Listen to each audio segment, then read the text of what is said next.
pemenuhannya. Semua orang butuh makan, semua orang butuh minum, tapi apa yang boleh dimakan, apa yang boleh diminum? Bagaimana cara pemenuhannya? Orang ingin memiliki rumah, orang ingin memiliki kendaraan, orang ingin memiliki barang-barang. Tapi bagaimana cara pemenuhannya? Ada rasa tertarik kepada lawan jenis. Bagaimana cara pemenuhannya? Disinilah syariat mengatur supaya manusia itu dalam pemenuhan seluruh aspek kehidupannya sesuai dengan apa yang telah diturunkan oleh Allah Subhanahu wa taala.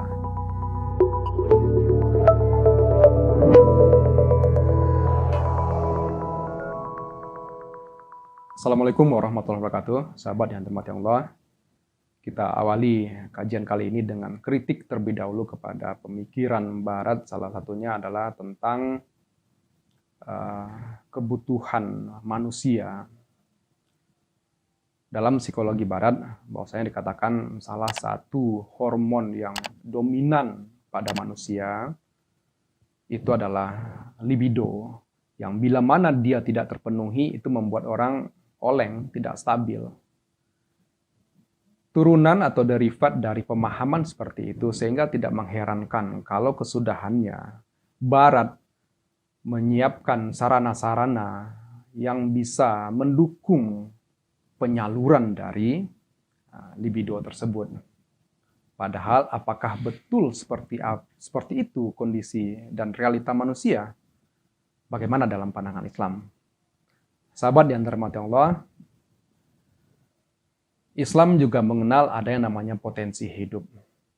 Atau istilah lebih kerennya adalah Tokotul Hayawiyah. Di mana di sini potensi hidup bisa didefinisikan sebagai sesuatu yang dengannya makhluk hidup itu bisa hidup. Kita batasi, ini lingkupnya adalah makhluk hidup, bukan makhluk mati. Nah, berdasarkan pemikiran yang mendalam dan cemerlang, akan kita dapati bahwasanya potensi hidup itu ada dua. Pertama adalah hajatul udawiyah atau kebutuhan jasmani. Yang kedua adalah goriza, jamaknya gorois atau naluri. Akan halnya kebutuhan jasmani, maka dia rangsangannya bersifat internal. Kedua, mendesak untuk dipenuhi. Ketiga, kalau tidak terpenuhi, bisa berakibat kepada kematian.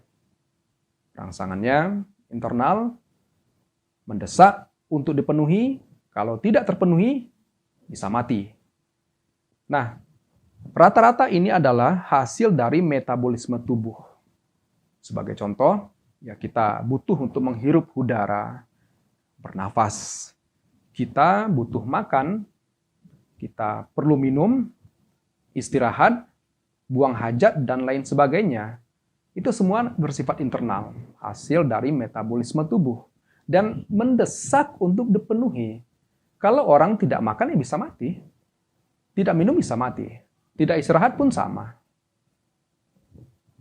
Kemudian,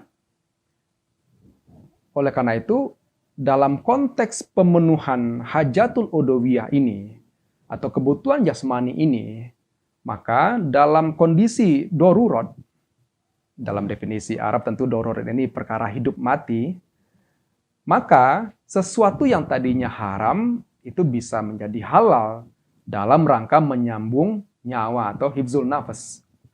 Nah, jadi andai misal ada orang yang tersasar ke hutan, kemudian dia tidak mendapati ada sumber makanan, sementara dia harus bertahan hidup. Tiba-tiba ada ular yang lewat di hadapannya.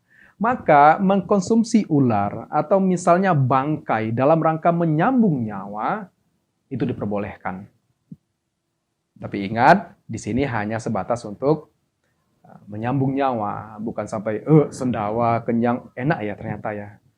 Ditambah lagi ya, bukan seperti itu. Kalau dilihat masih ada pisang, masih ada talas, itu belum bisa terkategori sebagai darurat.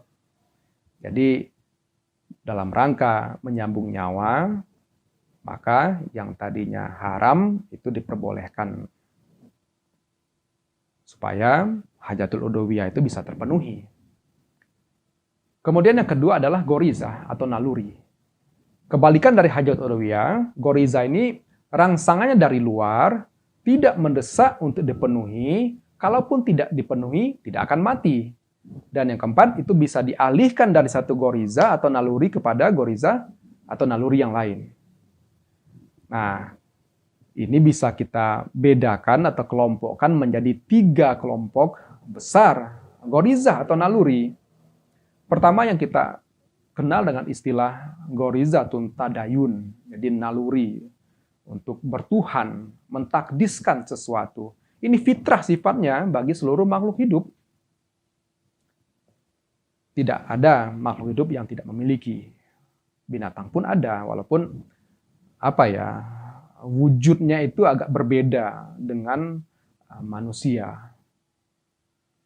Jadi ketika kita merasa takjub pada sesuatu, kita merasa butuh kepada sesuatu, diri kita ini terbatas, kita memerlukan ada yang lebih kuat, itu semua adalah derivasi dari penampakan atau wujud goriza tadayun tadi.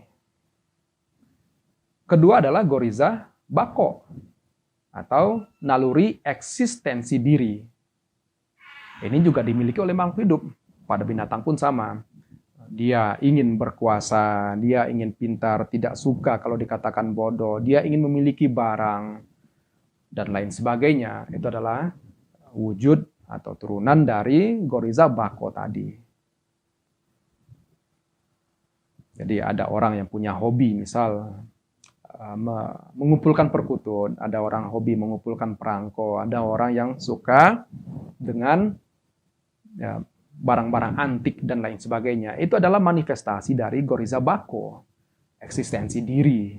Kita nggak mau kan kalau misalnya terus dalam kebodohan. Kita pasti ingin juga untuk memiliki barang-barang, benda-benda yang menunjang kehidupan kita. Itu wajar dan terkategori sebagai goriza bako. Nah, yang ketiga adalah gorizatun naung atau naluri melangsungkan keturunan. Wujudnya ya rasa keibuan, rasa kebapaan, senang pada adik, ponakan, dan lain-lain. Itu fitrah pada manusia dan juga makhluk hidup yang lain.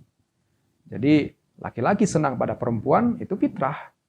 Begitupun sebaliknya, itu adalah fitrah. Nah, ternyata para sahabat yang dirahmati Allah, kalau kita runut dari kita bangun tidur sampai kita tidur lagi, itu hanya dalam rangka, kalau bukan untuk pemenuhan hajatul udhawiyah kita, ya pasti dalam rangka pemenuhan gorizah kita.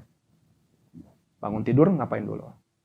Misal, bangun tidur, baca doa. Nah itu wujud dari gorizah tadayun. Kemudian ke kamar mandi, buang air kecil misalnya, itu hajatul udhawiyah. Kemudian sholat, gorizah tadayun. Setelahnya apa? Berolahraga, itu gorizah bako. Mandi, goriza bako. Sarapan, itu hajatul udhawiyah. Pergi bekerja atau sekolah, itu goriza bako. Kemudian setelah di kantor, di sekolah bercengkerama, goriza bako. Lapar, makan lagi, minum, hajatul udhawiyah. Dan seterusnya, sampai kita tidur lagi. Jadi kalau bukan dalam rangka pemenuhan hajatul udhawiyah, ini terkategori pemenuhan goriza atau naluri kita. Permasalahan besarnya sekarang adalah betul semua orang punya hajatul udhawiyah sekaligus gorizah. Semua orang punya kebutuhan jasmani dan juga naluri. Tapi bagaimana pemenuhannya? Semua orang butuh makan, semua orang butuh minum, tapi apa yang boleh dimakan, apa yang boleh diminum? Bagaimana cara pemenuhannya? Orang ingin memiliki rumah, orang ingin memiliki kendaraan, orang ingin memiliki barang-barang. Tapi bagaimana cara pemenuhannya? Ada rasa tertarik kepada lawan jenis. Bagaimana cara pemenuhannya? Disinilah syariat mengatur supaya manusia itu dalam pemenuhan seluruh aspek kehidupannya sesuai dengan apa yang telah diturunkan oleh Allah Subhanahu wa taala. Ada sesuatu yang bersifat fitrah, kemudian juga harus dipenuhi dengan sesuatu yang bersifat fitrah. Kemudian disitulah fungsi akal untuk bisa menimbang baik buruk berdasarkan wahyu yang diturunkan oleh Allah dan sunnah Rasulullah. Jadi kesimpulannya adalah kita harus memenuhi hajatul udhawiyah yang kita miliki, sekaligus gorizah yang kita miliki, berdasarkan apa yang telah Allah turunkan dan sunnah Rasulullah. Salah jangka mohon maaf. Wabillahi taufiq. Assalamualaikum warahmatullahi wabarakatuh.